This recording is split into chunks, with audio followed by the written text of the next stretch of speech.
Hola, ¿qué tal? Muchas veces usamos la palabra semejante, con el mismo sentido que usamos parecido. Y otras tantas veces usamos el término parecido para muchas situaciones distintas. Por ejemplo, decimos que dos hermanos son parecidos porque tienen rostros semejantes. O que dos perros de la misma raza son semejantes porque se parecen en su aspecto general. En el lenguaje matemático, el concepto de semejanza tiene un significado diferente. En matemática, hablar de la semejanza implica forma idéntica.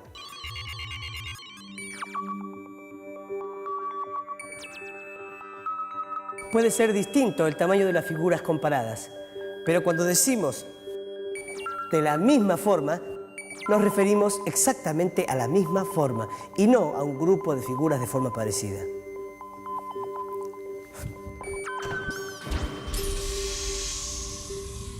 Matemáticamente, la igualdad de forma implica igualdad de ángulos y proporcionalidad de lados correspondientes.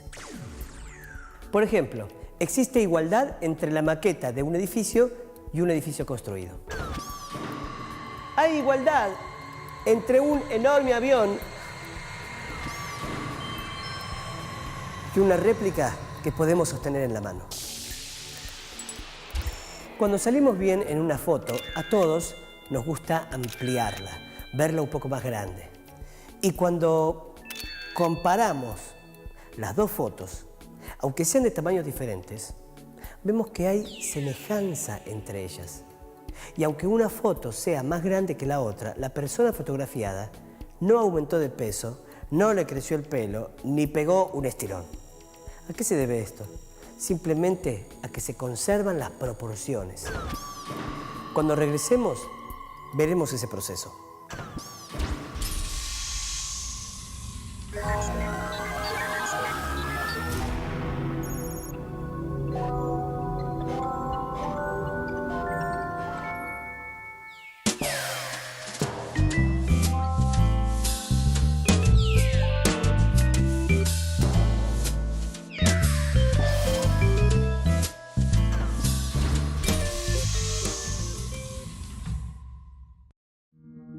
Para comprender mejor lo que significa proporciones, les propongo hacer un pequeño experimento que lo utiliza alguien conocido por todos. Solo necesitamos una fuente de luz. Puede ser una lámpara o una linterna, una figura plana y opaca, y una habitación oscura. Apuntemos la luz hacia la pared. Tenemos que colocar la figura plana entre la fuente de luz y la pared. Y vemos que la figura proyecta su sombra sobre la pared. La conocemos, ¿no? Podemos ver que figura y proyección son semejantes porque se conservan las proporciones. Ahora repitamos la experiencia, pero esta vez con una figura rectangular. Si medimos sus lados y una vez proyectado, hacemos lo mismo con los lados de la figura en la pared, vemos que el cociente entre lados homólogos es el mismo y por lo tanto que son figuras semejantes. Ahora, si cambiamos la posición de la figura plana o la distancia de la fuente de luz, el tamaño de la figura proyectada se modificará. Sin embargo, siempre resultan proporcionales. Imaginemos que queremos poner un cine en el living de casa. ¿Cómo podemos determinar el tamaño de la figura proyectada? ¿Dónde colocamos el proyector? ¿Cómo hacemos para que la proyección duplique el tamaño de lo que proyectamos? Para responder, veamos la transformación geométrica que hay involucrada en una proyección. Tomemos un corte en la línea de la proyección de manera que resulte una figura como esta. Midamos las distancias fuente-objeto y fuente-pantalla y también los tamaños del objeto y de su proyección en la pantalla. Podemos comprobar que el cociente entre tamaños da lo mismo que el cociente entre las dos distancias medidas. Esto es así porque la transformación geométrica que vincula al objeto con la proyección conserva las proporciones. Esa transformación se llama homotesia y el cociente entre distancias es la razón de homotesia. Una homotesia es una transformación geométrica que permite obtener nuevas figuras proporcionales a las originales. En particular, uno puede descubrir que en muchas de las cosas que ya uno hace, encuentra homotesias. Uno dibuja en perspectiva con un punto de fuga y puede hacer un mismo dibujo, un edificio, que lo va reproduciendo acercándose al punto.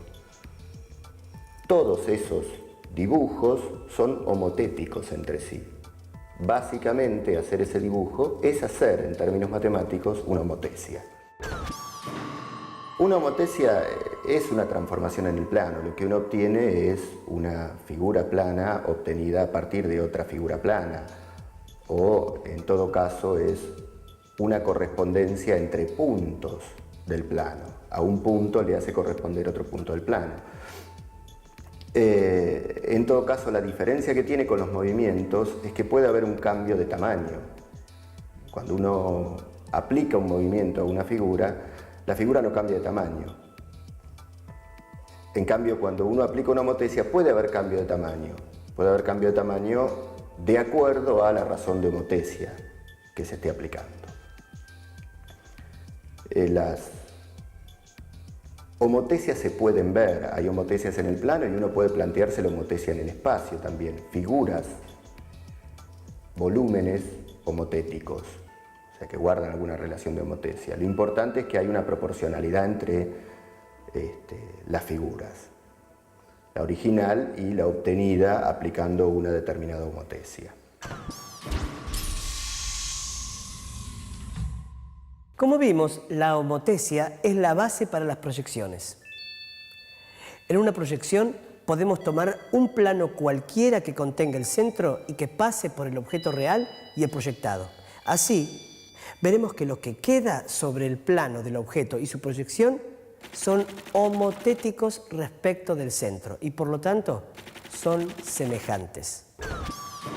Hasta ahora proyectamos objetos planos como películas o sombras de figuras proyectadas, pero también podemos proyectar objetos de 3 dimensiones.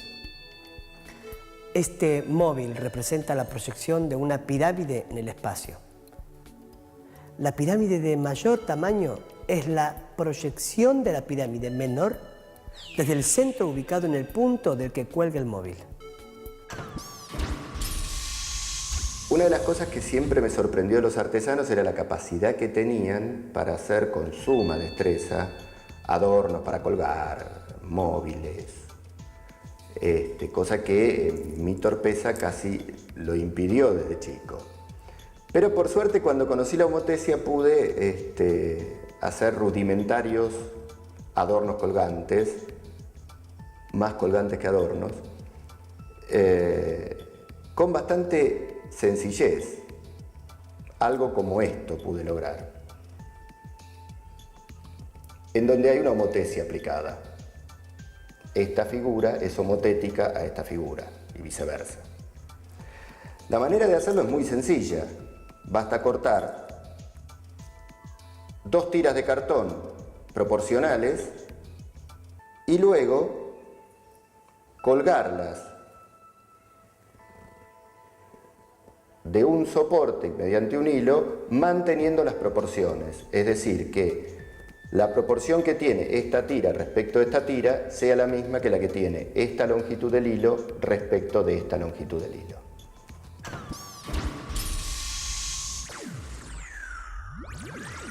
El hombre aprendió a transformar el mundo donde vive. Pero en ese desarrollo, la misma realidad sirvió de modelo para crear y abstraer nuevas formas. Por ejemplo, alas para cumplir el deseo de volar. Para crear métodos, máquinas o naves capaces de volar, la humanidad usó la misma realidad como punto de partida. Así, se describieron y desarrollaron diversas relaciones deducidas de las reales. En todo ese proceso, la semejanza, las homotesias, y las proporciones fueron fundamentales.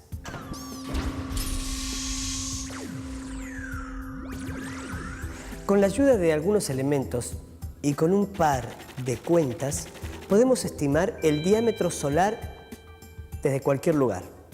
Para hacerlo, tenemos que utilizar un aparato llamado tubo negro, que es muy utilizado por los estudiantes de astronomía. Para construirlo se puede utilizar un tubo de PVC de 180 por 15 centímetros. Se le coloca en uno de sus extremos un círculo de aluminio con un agujero central de 1 milímetro de diámetro y el extremo opuesto se cierra con papel cebolla. Con este dispositivo podemos estimar el diámetro solar sabiendo que la distancia desde la Tierra hasta el Sol es de 149.100.000 kilómetros.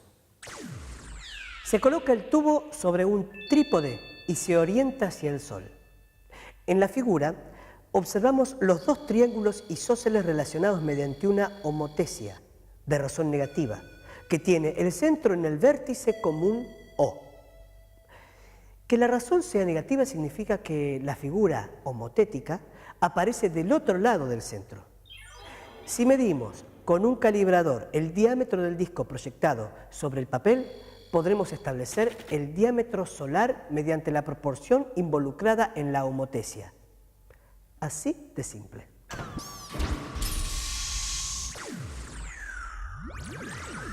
Uno de los problemas clásicos de la matemática es el problema de Delos. Cuentan los historiadores que en la antigua Grecia, cuando Pericles murió por causa de la peste, se produjo una gran conmoción en Atenas. El oráculo de Apolo, en Delos, sugirió la necesidad de duplicar el altar para liberarse de la plaga. Los atenienses no dudaron ni un segundo y quisieron duplicar todas las dimensiones del cubo. Pero pese a su esfuerzo, no cumplieron con el deseo expresado. Si tomamos un plano o un mapa y observamos la distancia entre dos puntos, es evidente que en el dibujo se hace una reducción sobre la distancia real entre ellos. Esa reducción se hace conservando ángulos y formas. Por eso, las figuras del plano son semejantes a las reales. Entre las figuras del plano y las reales existe una relación de medida constante, la escala del plano. En cualquier disciplina se suelen usar términos, palabras, que tienen un significado propio en esa disciplina. Algunas de ellas solo tienen significado en la disciplina, pero hay otras que son palabras tomadas del lenguaje cotidiano, pero con otro significado. Eso es muy común en ciencia, en cualquier ciencia e incluso en disciplinas artísticas, en derecho, toman palabras con significado diferente del que les damos en el lenguaje coloquial. Los físicos hablan de fuerza, pero el significado que tiene fuerza cuando hablan los físicos dentro de la teoría física no es el mismo significado que tiene fuerza cuando hablamos en el lenguaje corriente.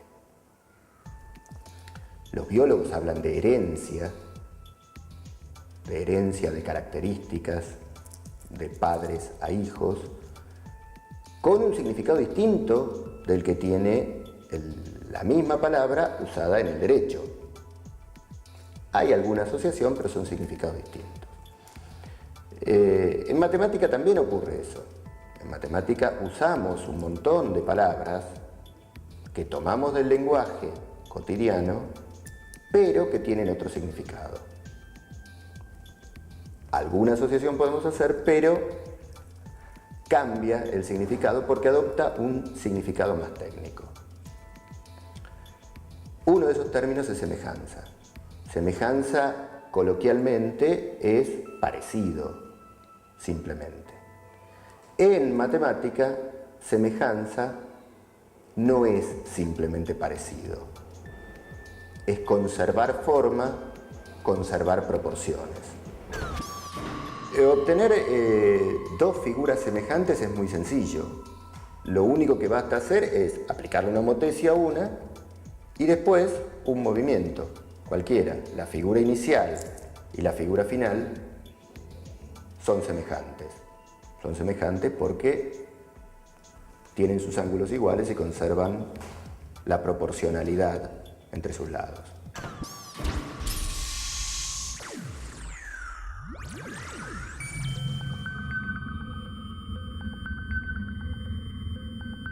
Para construir el sistema solar a escala, necesitaríamos las distancias de los planetas al Sol, la distancia de los demás planetas a la Tierra y el diámetro de cada planeta.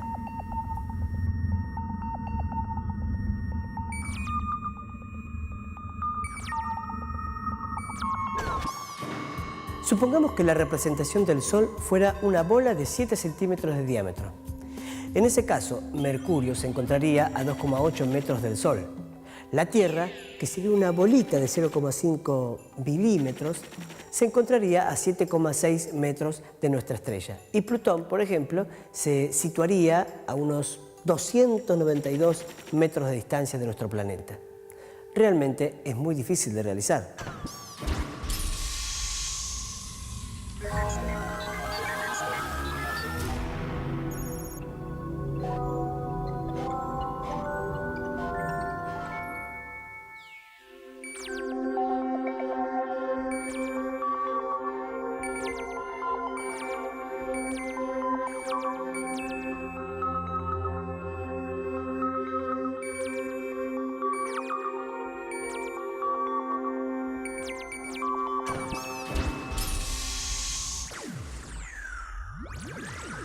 Cuando Gulliver visitó Lilliput, los liliputienses prepararon una enorme cama para su gigantesco huésped utilizando 600 diminutos colchones. 600 colchones con dimensiones liliputienses fueron traídos en carretas. De 150 colchones cosidos entre sí, salió uno en el que Gulliver cabía libremente a lo largo y a lo ancho. Los liliputienses pusieron 4 colchones como ese, uno encima de otro, pero aún así, para Gulliver, era tan duro como una piedra. Pero, ¿por qué con tantos colchones la cama de Gulliver era tan dura?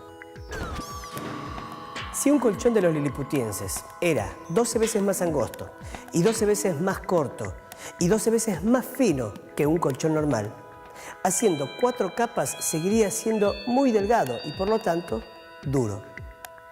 ¿Cuántas capas debían poner para llegar al colchón normal para Gulliver? Dada la proporción entre Lilliput y el mundo de Gulliver, eran necesarias 12 capas.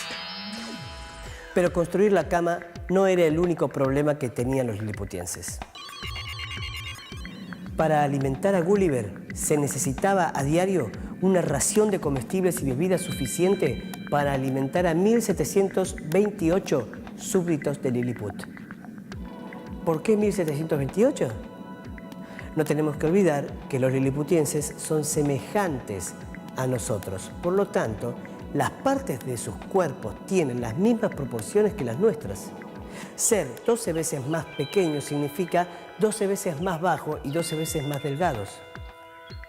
El volumen del cuerpo de Gulliver no es 12 veces mayor que el de los pequeños hombrecitos, sino 12 por 12 por 12 igual 1728 veces mayor. Entonces, para alimentar un cuerpo como el de Gulliver, hace falta la ración de 1728 liliputienses.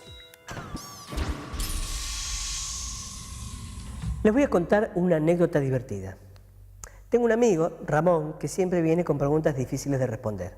E incluso ha llegado a pedir que le resolvamos problemas que no tienen solución. Un día nos preguntó si conocíamos algún juego en el que se pueda hacer algo para perder, pero nada para ganar. Después de mucho pensar, llegamos a la conclusión de que uno de los juegos que pedía nuestro amigo es el tatetí. En este juego la única manera de ganar es que el contrario se equivoque. Nada de lo que hagamos nosotros nos puede llevar a ganar a menos que el rival ponga la cruz en el lugar que no corresponde. Pero estos eran de los más sencillos. Otro día nos preguntó si podíamos dibujarle un triángulo isósceles que tuviera 3 lados distintos. Ese fue el que menos nos costó. Le dijimos que ni nosotros ni nadie podía hacerlo, ya que todos los triángulos isósceles tienen por lo menos 2 lados iguales. Otra vez nos preguntó cómo sacábamos un huevo podrido de un pozo apenas más grande que el huevo y de 4 metros de profundidad. Otro fue el problema de colorear un mapa. Nos preguntó cuál es el número mínimo de colores que hacen falta para colorear un mapa de manera que nunca 2 países limítrofes tuvieran el mismo color. El desafío es que la respuesta sirviera para cualquier mapa que a uno se le ocurra hacer, sea o no el de los países actuales. Averiguamos que este problema le había quitado el sueño a muchos matemáticos desde el siglo XIX y que recién se pudo resolver en 1976, cuando se probó que eran 4 los colores que hacían falta. Otro día nos trajo un problema más viejo. El problema era dividir un ángulo en 3 partes iguales usando solamente regla y compás. Primero tratamos de resolverlo, pero enseguida nos pusimos a investigar y encontramos que este problema tenía 2300 años y también había dado mucho trabajo a muchos matemáticos que finalmente probaron, luego de más de 2000 años de planteado el problema, que no tenía solución. Ramón maneja un camión y lleva cargas de lo más diversas. Ahora está de viaje y ayer me llamó para contarme que tenía que pasar el camión cargado por debajo de un puente y no pasaba. El puente está a 4 metros de altura y la altura del camión con la carga es de 4,02 metros. Me preguntó cómo podía hacer. Mientras lo pensaba, escuché que me decía en el teléfono: "Ah, ya sé, después te llamo". Estoy esperando que me llame porque no se me ocurre cómo lo pudo haber resuelto. Hola Ramón, ¿cómo anda, viejo? Che, contame al final cómo hiciste para pasar el camión, que me tiene preocupado. Ah, mirá vos qué simple. No, a mí no se me hubiera ocurrido nunca. Sí, bueno, te llamo después. Un abrazo. Chao, chao. ¿Saben cómo hizo? Le desinfló un poco las ruedas al camión para que baje un poco más de 2 centímetros y así poder pasar por debajo del puente. Todavía me preocupa cómo sacar el huevo podrido del pozo.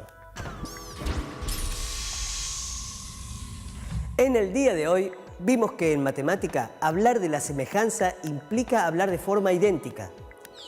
Trabajamos con proporciones. Gracias a nuestros experimentos con las proyecciones, descubrimos la homotesia. Y también vimos la utilización de la escala en la creación de mapas. Fotografías, mapas, el cine, maquetas, reproducciones de monumentos o edificios, réplicas de aviones, camiones o automóviles. Solo hay que mirar a nuestro alrededor para encontrar objetos semejantes. Y lo que aprendimos hoy es que las figuras y los cuerpos semejantes que nos rodean son el resultado de transformaciones matemáticas. Otra vez la matemática está presente con su aporte. Hasta la próxima.